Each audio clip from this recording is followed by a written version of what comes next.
Hi everybody, welcome back to the channel today. This is Paul from Kentucky Tacklebox. So today I want to talk about a few of the different types of lures I use for fall fishing. And I'm going to kind of break them down by where I fish them in the water column. So I'd like to start off talking about a couple of different top water options today. So starting at the top here, I've got a Rapella Popar, and it's a lure that you can just kind of chug along. You can make short bursts of twitches with the rod tip to get it to move water ahead of it, and it works really good in the fall. It can be really good in creeks and also lakes, and it works its best typically when the water is calm and flat. If you're getting a lot of ripples in the water due to wind or something, it's not going to be as effective. Another option that is great for top water fishing in the fall is the Heddon walking bait here, and that's Zara Spook Jr., I believe, is what this one is. It's in a bone color. And then also a Whopper Plopper. This is a 60 size, which is a smaller size. And typically you can't get these at your local tackle store. You have to order them online, but they are available in different colors. And this one's kind of in a shad pattern right here. And these are all great options for walking baits in the fall. But typically I use them. I target calm flat water. Now the one that I primarily use in lakes is the Heddon. The other two are really good in lakes or creeks. The Whopper Plopper and the Rapella Popper, those are really good if you're in fishing in creeks, and you can use them with some success on lakes as well. But they really excel in the creeks. Um, but if you want to fish a little lower in the water column, then typically what I would go to is I've got about two or three options. I am a really huge fan of rooster tails. I have created a lot of videos about them. I really like them. And typically in the fall, some people will downsize lures.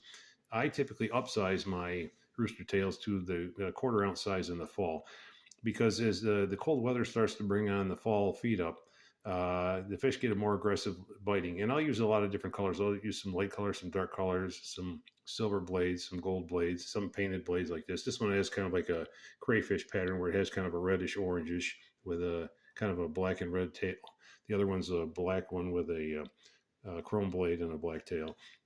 And these are highly effective, and I've had good luck with these, whether I'm fishing creeks or lakes. So they're pretty universal, versatile lures. Another one I like to throw in the fall are the underspins, and I've got a couple different size ones here to show.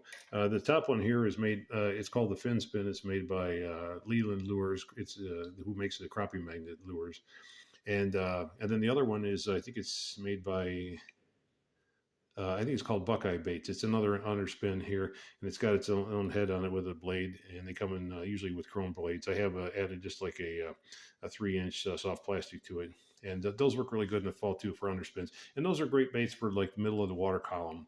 And then probably the third bait in the middle of the water column I like to use are these Berkeley flicker shads. I've got two different sizes here. I think the one on top is a number 5. It's a little smaller. The next one down is a number 6, which is a little bit larger. And the number 6s, you're not going to find those in most bait and tackle shops. They usually carry the 5s and the 7s and the 9s. If you want to get the 6s, you'll have to order those online, but they are available from different vendors online. And those are all good mid-water column baits as well to use in the fall. And quite frankly, they're pretty versatile, most of these year round. But in the colder water, the underspins really work well. And as the temperature transitions from summer to fall, the crankbaits really start to come alive as well. And then if I'm fishing the bottom of the water, let's say right on the bottom, rocky bottom, or a bottom that may have debris and stuff, I'll start to switch over to things like jig heads. And I show profiling a couple different sizes here.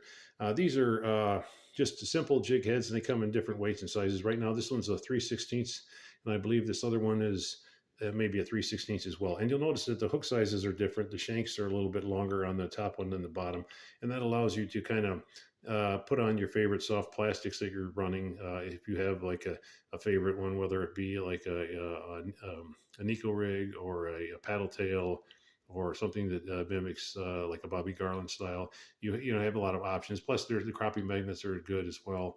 And there's a lot of creature baits you can add on the back. You can add a lot of worms. So it just depends on what you like.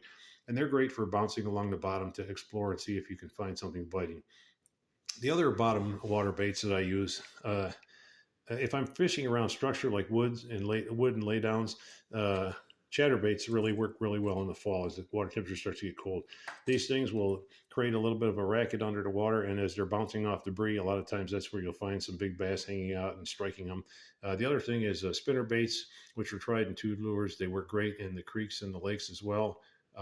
And they're great working them around the shorelines and stuff like that. If you cast in near the bank of a creek or a river with some tree cover overhead, those are really good baits as well. I've had better luck with the spinner baits in the creeks than I have in the lakes, but the chatterbaits, they tend to work better in larger bodies of water. That's what I've typically found.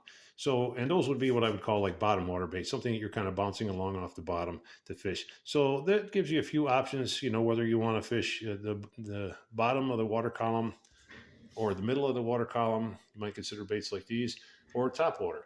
And it's great to kind of try all of the above. If you have the ability to take multiple rods with you and you can rig up some of each, it helps you to kind of target where the fish are biting on a given day.